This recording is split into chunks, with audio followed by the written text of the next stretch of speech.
Hi friends, అందరికీ నమస్తే. నేను తెలంగాణ స్టైల్లో పొట్టేల్ మాంసం కర్రీ చూపిస్తాను.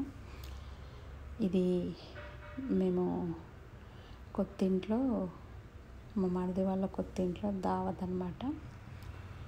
ఇంకా 6.5 kg మటన్ వెళ్ళింది. అయితే ఇప్పుడు 6.5 kg మటన్కి 1.5 kg ఆయిల్ పోసింది మా పిన్ని అనమాట. చాలా బాగా వండుతుంది, అంతా అందాజతోటే వేసేస్తుంది. ఇంకా 1.5 kg ఆయిల్ పోసింది. 1 kg ఉల్లిపాయలు వేసింది. ఆయిల్ వేడవగానే ఇంకా ఉల్లిపాయలు మంచిగా బ్రౌన్ కలర్ వచ్చేటప్పుడు అల్లం వెల్లుల్లి పేస్ట్, కొంచెం తగినంత పచ్చి మసాలా, ఒక 5-6 కట్టల పుదీనా, 5-6 కట్టల కొత్తిమీర. ఈయన మా మరిది అనమాట. ఈయననేమో మా కాక. ఇంకా ముగ్గురు కలిసి వంట చేస్తున్నారు, నేనేమో వీడియో తీస్తున్నాను.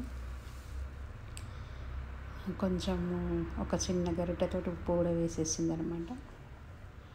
ఒక 10-12 పచ్చిమిరపకాయలు, పుదీనా, కొత్తిమీర, పసుపు, అల్లం వెల్లుల్లి పేస్ట్ ఏమో ఒక 1/4 kg అంత అల్లం వెల్లుల్లి పేస్ట్ వేసింది. పసుపు 2 గరిటెల పసుపు వేసింది, చిన్న గరిటెతోటి. అంటే మన లెక్కన ఒక 50 grams అనుకోండి.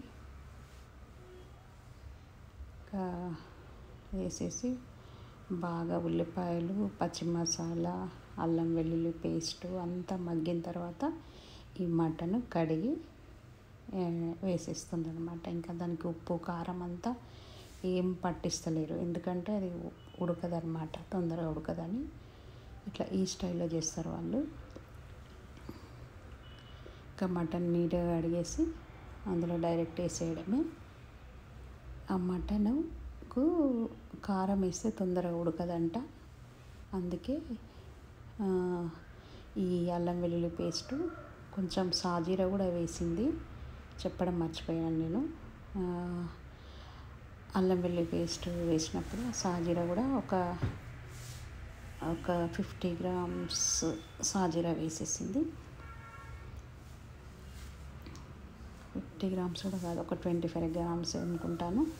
25 grams సాజీరా వేసేసి బాగా ఆయిల్లో మగ్గింది. ఆ మటన్లో వాటర్ ఉంటుంది కదండి, ఆ వాటర్ అంతా ఆవిరైపోయేంత వరకు కొంచెం ఫ్లేమ్ చిన్నగా చేసేసి పెట్టిందనమాట. ఇంకా ఆ వాటర్లోనే ఆ మటన్ అంతా మగ్గిపోతుంది అనమాట. ఆ మగ్గినాక మనకు ఆ మటన్ చెక్ చేస్తారు ఉడికిందా లేదా అనేసి. కొంచెం వాటర్లా తీసి చెక్ చేస్తుండనమాట. అప్పుడు చెక్ చేసిన తర్వాతనే కారం వేస్తారనమాట. ముందే కారం వేస్తే అసలు ఉడకదు. ఇంకా మనము ఇంట్లో వేసుకుంటేనేమో కుక్కర్లో వేస్తాం, ఉడికిపోతుంది. కానీ ఇది ఇంత పెద్ద కుక్కర్ వేయలేం కదండి, అందుకే ఇట్లా చేస్తారనమాట. మనకు నీచు వాసన ఏం రాదు. ముందే కారము అవన్నీ ఏం చేయకుండా సాజీరా వేసింది కదా, అందుకే అట్లాంటి స్మెల్ ఏం రాదనమాట, నీచు వాసన అనేది ఏం రాదు. ఇప్పుడు ఉడికిందా లేదా అని ఈయన మా మరిది అనమాట, ఆయన చెక్ చేస్తున్నాడు వాటర్లో వేసి. ఇంకా ఉడికింది అన్నప్పుడే అందులో కారము, తగినంత ఉప్పు, 6 గరిటెల కారం వేస్తుందండి. మనము ఒక పెద్ద గరిటె ఉంటుంది కదా, పప్పుచారు గరిటె అంటారు, ఆ గరిటెతోటి 6 గరిటెల కారం వేస్తుంది. ఉప్పు కూడా దానికి తగ్గంత ఉప్పు వేస్తుంది. ఉప్పు వేసేసి ఇంకా వాటర్ కొంచెం సేపు మగ్గించి వాటర్ యాడ్ చేసేస్తుంది అనమాట. ఇంకా ఉప్పు కారము ఈ గరిటెతోటి 6 గరిటెలు వేస్తున్నా అని చెప్తుంది మా పిన్ని. ఇంకా ఉప్పు కూడా దాదాపు 5 గరిటెలు ముందు కొంచెం వేసినాం కదా, తర్వాత చూసుకొని వేద్దామనేసి ఒక 5 గరిటెలు ఉప్పు కూడా వేసేసింది. ఇంకా బాగా ఒకసారి హై ఫ్లేమ్ మీద కలిపేసి చూడండి అందాజ ఉప్పు చేయితోటి వేసేస్తాం చూడండి. మనమేమో కొలతలు చేస్తాం, వాళ్ళేమో చేయితోటే అందాజ తీరుగా వేసేస్తారు అన్నట్టు. ఇంకా మంచిగా కలయబెట్టేసి వాటర్, దానికి మటన్ ముక్కలు మునిగేంత వరకు వాటర్ పోస్తుంది. కొంచెం దగ్గరికే వండేస్తుంది, ఎక్కువ గ్రేవీ అట్లా లేకుండా కొంచెం దగ్గరికే వండేస్తుంది అన్నమాట. ఇంకా మటన్ పీసెస్ ఆల్రెడీ మంచిగా ఉడికినాయి కాబట్టి ఇంకా తొందరనే మన మటన్ అయిపోతుంది, మటన్ కర్రీ.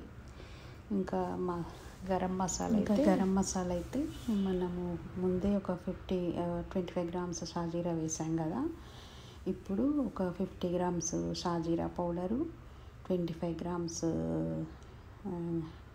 దాల్చిన చెక్క పౌడరు, 25 గ్రామ్స్ ఇలాచీ పౌడరు, 25 గ్రామ్స్ లవంగాల పౌడర్ అన్నమాట.